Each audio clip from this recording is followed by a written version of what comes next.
휴너입니다. 어느덧 시간이 되어가지고 퇴근하려고 합니다. 벌써 어두워졌습니다.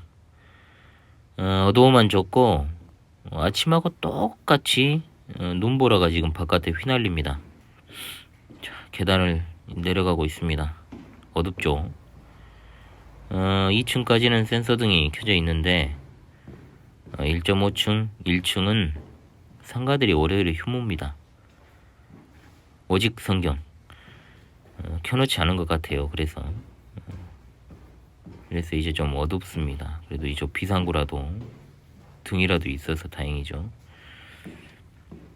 앞에 상가가 굉장히 밝기 때문에 밝습니다. 예배당 건물을 나서서 길을 차가 안 오니까 건넙니다. 출근길과 다르게 감리교 앞 주차장을 지나서 집으로 가려고 합니다. 올 겨울만큼 겨울비가 많이 왔을까요? 눈도 결국은 강우량에 들어가니까 더욱 많이 온 것이 되겠죠. 참 시국이 어수선합니다. 세계 정세도 급박하게 돌아가고요. 단연 지금 우리의 화두는 우한폐렴입니다. 우한폐렴. 왜 그런데 현오리는 이 전염병을 시종유일하게 우한폐렴이라고 부르는가?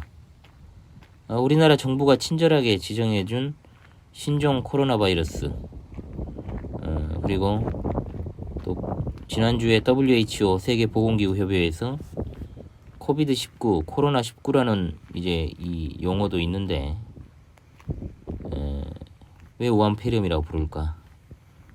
저는 상식적으로 중국 우한에서 발생한 폐렴 증상을 동반하는 이 병에 대해서 우한폐렴이라는 말이 맞다 보고 일관적으로 사용을 하고 있습니다. 바닥이 좀 미끄럽네요.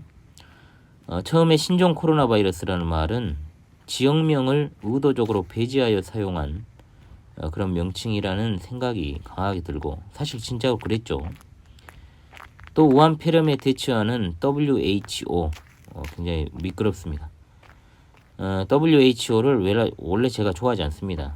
그런데 특정 국가인 중국을 의식하는 듯한 행보를 보여준 행태 때문에 원래도 이제 신뢰를 하지 않았지만 코로나19고 코로나 바이러스고 뭐시고 그냥 저는 우한폐렴은 우한폐렴일 뿐이다.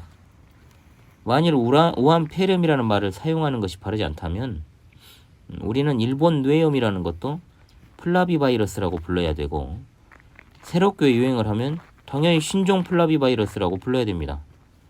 그런데 누구도 일본 뇌염을 플라비 바이러스라고 부르지도 않고 여러분 아십니까? 일본 뇌염의 바이러스 이름을? 모릅니다. 또 지금 미국에서 인플루엔자 독감 바이러스로 엄청나게 많은 사람들이 숨지고 있다는 보도가 나오잖아요.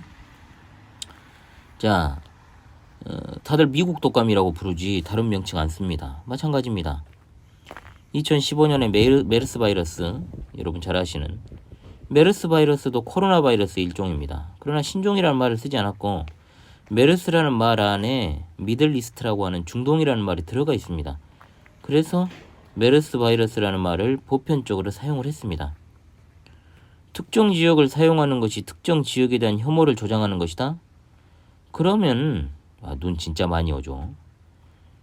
이 폐사율 100%라는 정말 무시무시한 아프리카 돼지열병, 이런 말도 쓰면 안 됩니다. 아프리카에 대한 혐오 아닙니까?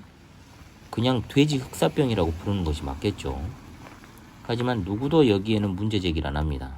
그냥 아프리카 돼지열병은 그 이름 그대로 쓰고 또 영어 약자인 ASF라고 보편적으로 부르고 있습니다. 그럼 뭔 말이 하고 싶은 것이냐? 한마디로 우한폐렴으로 부르든 신종 코로나로 부르든 코비드19라고 부르든 짱깨 바이러스라고 부르든 법적으로 문제가 없는 한 자유민주주의 국가인 대한민국에서 그냥 내가 옳다고 생각하는 대로 부르면 된다는 말입니다. 우한 바이러스, 차이나 바이러스라는 이 말은 현재 국제적으로 통용이 되고 있기 때문에 아무런 문제가 될 것이 없습니다. 또 이 바이러스가 현재 수습이 된 게 아니고 활발하게 진행되고 있습니다. 그런데 이 바이러스의 이름을 짓고 부르는 일이 뭐가 그렇게 중요합니까? 이름 가지고 난리 치는 것이 웃기고, 그래서 의도가 뻔히 보이는 관계로 저는 처음에 우리나라에 소개되었던 우한폐렴이라는 말을 그대로 사용합니다. 중국은 지금 이 사태를 제대로 수습을 못하고 있습니다. 굉장히 무능하다라는 것이 드러나고 있습니다. 우리나라 정부가 이것을 타산지석으로 삼아서 잘 대처하기를 바라지만 현재까지 우리 정부의 대처 능력은 매우 부실하다. 저의 주관적인 생각이 아니고 객관적인 판단이고요. 의료계와 양심 있는 지식인들의 판단입니다. 여하튼 여러분, 우한 폐렴으로부터 안전하시기 바랍니다. 안전 불감증이 문제라고 생각합니다. 지난주 확진자가 나오지 않고 뜸하고 정부에서도 별것 아니다. 심한 감기 수준이다. 운 없이 걸려도 완치 치료가 가능하다. 한 교수는 2월 말 3월 초면은 끝난다. 이런 말들을 그냥 여과 없이 내뱉는 통에 벌써 사람들이 마스크를 쓰지 않는 사람들이 늘어났습니다. 경각심을 가져야 됩니다. 이웃나라 중국이나 일본 그리고 세계적으로 확진자와 사망자가 계속해서 늘어나는 이 판국에 우리나라 대한민국 사람들은 무슨 우한폐렴에 걸리지 않는 축복받은 체질을 가지고 있겠습니까? 전혀 그렇지 않다고 보고요. 끝까지 예의주시하면서 예방에 최선을 다하시고 내 건강을 지킴으로 가족과 주변 사람들의 건강도 지켜줄 수 있기를 바랍니다. 어느덧 집에 도착을 했네요. 계단 쓰려야 되겠습니다. 그럼 여러분의 퇴근길도 언제나 평안하시고 안전하시기를 바라겠습니다. 자, 지금까지 현울이었습니다. 감사합니다.